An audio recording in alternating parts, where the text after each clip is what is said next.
Oh howdy all, grab yourself a drink, it is time for some PathOfExile discussion. Today we're going to be discussing a few of my pre-league predictions for the Affliction Trade League economy. We're going to have a look at things that have changed from patch 3.22, both as a result of patch notes, but also as a result of changes in player hype, player interest in various mechanics. These are all predictions from before the league goes live, so chances are a couple of them will turn out to be off by a little bit, but I do think the reasoning behind all of them is pretty solid. Firstly, one of the most important rules of farming in PathOfExile is that you kind of want to be farming things that other people aren't farming. If you're farming the same things as everyone else, then you're going to be bidding for the same reagents everyone else is bidding for, and you're also going to need to undercut whatever you're producing. There are, of course, exceptions, things where demand just massively outstrips supply, and a good example of that is the unique belt Mageblood. It's so powerful that it becomes a bit of an exception to this rule. But enough with the general tips, let's talk about 3.23 specifically. Firstly, Gemcutter Prisms are going to feel rarer this league unless they've been under the hood drop rate changes. They've always been somewhat rare. GCPs drop about 8 times as often as Divine Orbs do, but with the modifications that have been made to the vendor recipe that flips level 20 gems into 20 quality gems, that gem recipe is now only going to work on support gems, it is not going to work on skill gems. That's going to make GCP demand considerably higher than it's been in the past. Your adjustment to this should be that you should be picking up more quality gems than you used to doing. It's pretty common in the 3.22 world to remove gems that are quality 10 to 16 from your loot filter pretty early in the league.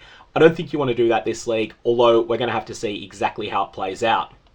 Secondly, charms are going to be a really wild ride in trade. This is also going to be the case with tinctures as well, and if you're someone who wants to take big risks that might have big payoffs and also could result in you burning, then one of the ways you can do that is by trading for charms early and trading for tinctures early. Trading into the really good ones, the ones that are exceptional, the ones you don't think are going to get outclassed later in the league, those could end up being worth a lot. Or alternatively, it could be that they're just not used all that much and people are more interested in something else.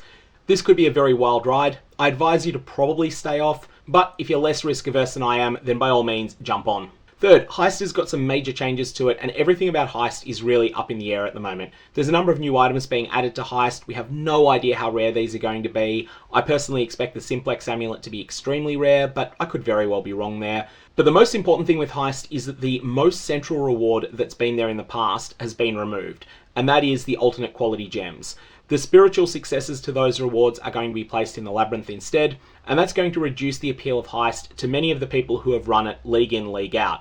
As for where this ends up, I have no idea. Heist might be more lucrative than in the past, and it might be less lucrative. There's also a couple of little lines in the patch notes about Heist rewards as well. For example, it's going to drop less catalysts in 3.23 than it did in 3.22, and it wouldn't surprise me if there are changes to stacked deck drop rates in Heist as well. Stacked decks overwhelmingly come out of Heist. It's not rare for me to walk out of a grand Heist that's fully unveiled with more than 100 stacked decks, and I don't know that that's going to continue to be the case, given that Grinding Gear Games did state they did a major rebalance of Heist drops. So if that happens, then there's going to be big flow-on effects, especially to that sort of second tier of unique items, things that are genuinely very rare, but that have considerable supply out of stacked deck divination cards. For example, Xerxes' Last Breath is going to be a lot rarer if it turns out that Grinding Gear Games have nerfed the drop rates of stacked decks. Fourth, it's very possible that Lab could be overfished this league. There's been a lot of hype around running Lab. A lot of people have been asking what's the best Lab runner to start, questions along those sorts of lines. Unless it turns out that some of the transfigured gems are very rare, I think it could be the case that we don't have as much demand for these gems as people think, or at least that it won't be as sustained. Remember, once you've got your gems, you don't need to upgrade from a 2020 version of a transfigured gem until you're ready to go for a level 21 version, and people who are trying to make 2123 or Val level 21 versions of them, they're going to accidentally create a lot of 2120 gems while they're doing that.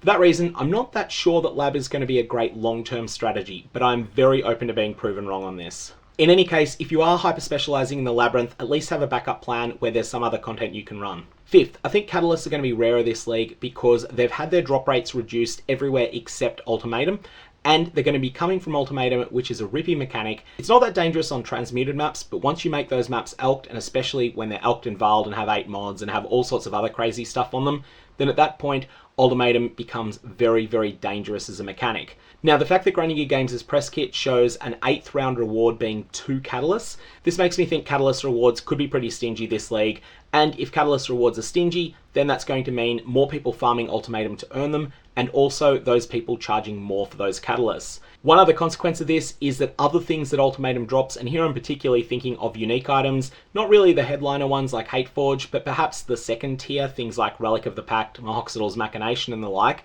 these could end up being less expensive than we're used to, because people who are chasing Catalysts accidentally get a Mahoxidal's Machination. 6th, which gems should you take on your own personal Labyrinth runs? If in doubt, I'm suggesting you bring Caustic Arrow with you. That's in case you get the second craft that's depicted here, transform a skill gem to be a random transfigured version of that gem. There is a very popular league start of this league, Pelstron's Caustic Arrow Ballista build, that is a very functional build before it gets its transfigured gem. So if you do hit this transfigured gem that they want, they will have the means to purchase the gem from you. But also, the transfigured gem is a massive upgrade for these players, so they're going to have a lot of desire to purchase it from you as well. For this reason, I can see this being one of the most lucrative gems to take with you on your personal Labyrinth runs. If you get the first craft here and you don't have the second one, so this is transform a skill gem to be a random transfigured gem of the same color, what I recommend you do there is that that's where you use the random quality gems that you've picked up off the ground. If you've got a 13 quality blue gem, just throw it in there and see what happens. You might get something that's in demand, and if you get something that's off meta, there's still a possibility that there's someone that is looking for exactly that gem. Of course, you're going to have to balance these crafts against the possibility of doing something like adding 16% quality to a gem, which might end up being a better use than either of these options. 7th, Sanctum is getting a nerf to the drop rates of the Sanctum Tomes, and also to the drop rates of the relics that duplicate loot there. Now, the drop rate for Sanctum is completely unknown at the moment, but it's likely to be able to be data mined, at least if it's stored in the game files in the same way that it was in patch 3.22. So in 3.22, its drop rate was 260, which is approximately 1 in every 30,000 items that drop on the ground. If Grinding Games don't nerf this to under about 200, then I think we're going to see a repeat of the inflation that we saw in the Trials of the Ancestors League, where the people who are running Sanctum are generating so much raw currency that for the genuinely rare items in the economy that they want, they can just throw that currency around to outbid everyone else. This is the reason that Mageblood stayed so expensive for so long in Trials of the Ancestors. The Sanctum runners were rich enough to afford to pay that higher price for it. So if the drop rate is over 200, I think that's going to be the dynamic. If the drop rate is under 100, then I think you'll see a world where the Sanctum Tomes feel more like getting one of the precious memory drops. Something like Einhar's Memory of Harvest Beast, that's just a jackpot drop when you get it, then you turn around and you sell it to someone who's specialized in running that content, and maybe from them you get something like 65 or 70% of what they expect to loot out of that content. So if the drop rate on Sanctum Tomes is less than 100, we might see the Sanctum Tomes be worth a Divine Orb when they drop, and a lot of the wealth that is generated in the Sanctum will end up getting pushed out to the people who drop these Sanctum Tomes. If it's between 100 and 200, then it'll be somewhere in between. Now, most importantly, if it does turn out that the Sanctum's drop rate is under 100, then we're going to see Sanctum exclusive items going to be much more expensive than we've been used to lately. Things like Eternal Damnation, those are going to be pricey. 8th, no one is talking about ROG at the moment. I've seen almost no videos from content creators about ROG. I've seen almost no one saying, hey, I'm starting Expedition as my main plan. And the impact of ROG is that he suppresses the value of those rare items that are really, really good, that are compelling to equip, but they're not perfect. They're not something that's just fantastic and unbeatable. ROG produces more of these than any other mechanic in the game. Now, because no one's talking about ROG, I'm particularly expect that spell suppression rare items are going to be more expensive than usual, unless it turns out that lots of people have been talking about ROG and I just haven't been interacting with them. 9th, destructive play is being hyped by a lot of people at the moment. This keystone wasn't well understood when it was introduced in patch 3.22, and as a result it wasn't used very much early on, but since then people have learned how to use it well. As a consequence of this, I think we're going to see more people league starting destructive play at the expense of not league starting a Searing Exarch or an Eater of Worlds strategy. If this ends up being correct, expect your Eldritch currencies to be a bit more expensive than usual, and expect Shaper Guardian maps, Elder Guardian maps, and Elder Slayer maps to be cheaper than they've been in the past. This may also suppress the value of Maven-related loot as well, things like Legacy of Fury. And 10th and last for the actual tips, Orbs of Unmaking are probably going to be in higher demand than usual this time. This is because there's just a lot more people who are thinking of starting with a Wandering Path strategy. This has been popularized by a number of streamers for a while, and it's definitely entered into the consciousness of not just hundreds of players, but tens of thousands of players, that it is perfectly reasonable to have a plan that revolves around speccing Wandering Path early, speccing all of the Atlas Sustain nodes early, and then unspecking out of those once you've got 2 or 3 or even 4 Void Stones.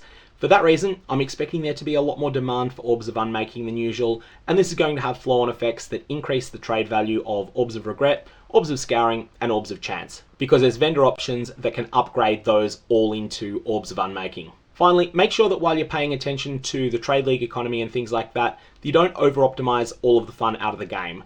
It is more important to have fun than it is to get yourself a week 2 Mage Blood, or even a Mage Blood at all. I'm going to leave it there. May your Val Orbs have interesting results.